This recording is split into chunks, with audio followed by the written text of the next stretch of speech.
আপনারা দেখছেন Majumdar gardens channel. এখনকার বিষয় রাজ্য সরকারি কর্মীদের ডিএ মামলায় দ্য আনসাং হিরো। জানুন ইউনিটি ফোরাম ও দেবপ্রসাদ হালদারের অনন্য লড়াইয়ের কাহিনী।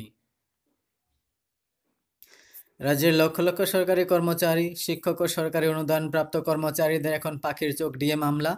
ডিএ নিয়ে বর্তমানে দুটি মামলা রাজ্য সরকারের ঘুম উড়িয়ে দিয়েছে। একটি কনফেডারেশন অফ স্টেট গভর্নমেন্ট এমপ্লয়িজের করা এবং অপরটি সরকারি কর্মচারী পরিষদের করা। আর এই দুই মামলার ফলে রাজ্য সরকারি কর্মচারীরা আশায় বুক বাঁধছেন। এবার বোধহয় দীর্ঘদিনের বঞ্চনার দুঃস্বপ্ন কাটিয়ে তাদের ন্যায্য ডিএ তারা হাতে পাবেন। কেননা ইতিমধ্যেই কলকাতা হাইকোর্ট গত 31শে আগস্ট এবং এক ঐতিহাসিক রায় জানিয়ে দিয়েছে, ডিএ রাজ্য সরকারি কর্মচারীদের সাংবিধানিক অধিকার, কোনো মতেই রাজ্য সরকারের দেওয়ার দান নয়। কিন্তু এই প্রায় জিতে যাওয়া মামলায় অধিকাংশ সরকারি কর্মচারী বোধহয় জানেনই না এর মূল স্থপতির কথা। হ্যাঁ, আমরা বলছি ইউনিটি ফোরামের রাজ্য আহ্বায়ক দেবপ্রসাদ হালদারের কথা। এই বিষয়ে আমাদের সরকারি কর্মচারী পরিষদের দেবাশিস শীল বা স্টিয়ারিং কমিটির সংকেত চক্রবর্তী আগেই জানিয়েছিলেন। আর তারই পরিপ্রেক্ষিতে আমরা সরাসরি যোগাযোগ করি দেবপ্রসাদ বাবুর সঙ্গে। তার নিজের কথায়, আগে ইউনিটি ফোরামের সদস্যরা সকলেই প্রায় এক সরকারি কর্মচারী সংগঠন নবাব পর্যায়ের সদস্য ছিলেন, কিন্তু ডিএ ও বেতন কমিশন নিয়ে একটি ধর্মঘটকে কেন্দ্র করে মতপার্থক্যের জেরে ওই সংগঠন থেকে বেরিয়ে এসে তারা সম্পূর্ণ অরাজনৈতিক একটি সংগঠন ইউনিটি ফোরাম তৈরি করেন। আর সংগঠনের প্রথম পর্যায়ে 2012 সাল নাগাদ রাইটার্স বিল্ডিংয়ে ডিএর দাবিতে টানা 29 দিনের অনশন কর্মসূচি নেন দেবপ্রসাদ বাবুর কথায়।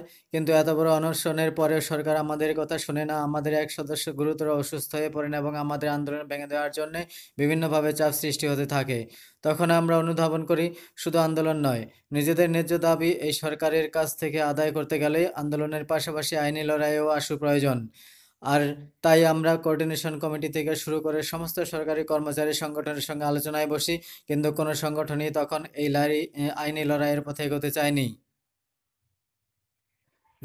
দেবপ্রসাদ বাবুর কথা অনুযায়ী এরপরে কনফেডারেশনের সাধারণ সম্পাদক মলয় মুখোপাধ্যায়ের সঙ্গে বৈঠকে ঠিক হয় আমাদের দুই সংগঠন যৌথভাবে আইনি লড়াই যাবে। আর সেদিন থেকে দুই সংগঠন কাঁধে কাঁধ মিলিয়ে এই লড়াই চালিয়ে যাচ্ছি। আমরা প্রথমে স্টেট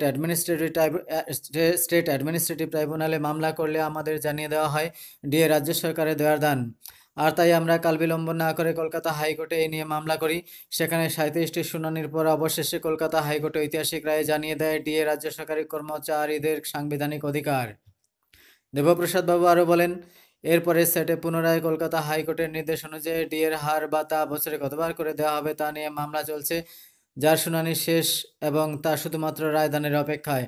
অথচ রাজ্য সরকার নিশ্চিত হার বুঝে শুধুমাত্র সময় নষ্টের জন্য কলকাতা হাইকোর্টে রিভিউ পিটিশন করেছে।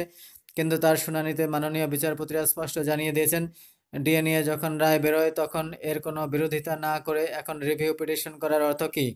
তাও রাজ্য সরকার নাছোড়ভাবে আরও কিছু বলতে চেয়ে 29শে জানুয়ারি ডেট নিয়েছে।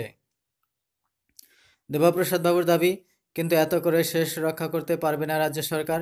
আমাদের ধারণা রাজ্যের অ্যাডভোকেট জেনারেল যে যুক্তিতে দাঁড়িয়ে রিভিউ পিটিশন করেছে তা আগামী 29শে জানুয়ারি খারিজ হয়ে যাবে। আর সেক্ষেত্রে ফেব্রুয়ারির প্রথম সপ্তাহে ডিএ নিয়ে স্যাট রায়দান করে দেবে। তবে রাজ্য সরকারের যা গতি প্রকৃতি হয়তো এই নিয়ে সুপ্রিম কোর্টে চলে যাবে। কিন্তু তা করে কি আর লক্ষ লক্ষ সরকারি কর্মচারীদের হকের পাওনা আটকাতে পারবে? প্রথম থেকে এই মামলায় আছি এবং প্রয়োজনে সুপ্রিম কোর্টেও গিয়ে এই নিয়ে আইনি লড়াইয়ের পথে সরকারি কর্মচারীদের ন্যায্য পাওনা তাদের হাতে তুলে দেবই। বন্ধুরা, আমার চ্যানেলকে যদি ভালো লাগে তাহলে যে সমস্ত বন্ধুরা আমার চ্যানেলকে এখনও সাবস্ক্রাইব করেনি তারা সাবস্ক্রাইব করুন। আমার এই ভিডিও ভালো লাগলে লাইক করুন এবং বন্ধুদের সাথে শেয়ার করে তাদের দেখার সুযোগ করে দিন। আর আমার ভিডিও দেখার জন্য আপনাদের অসংখ্য ধন্যবাদ জানাই।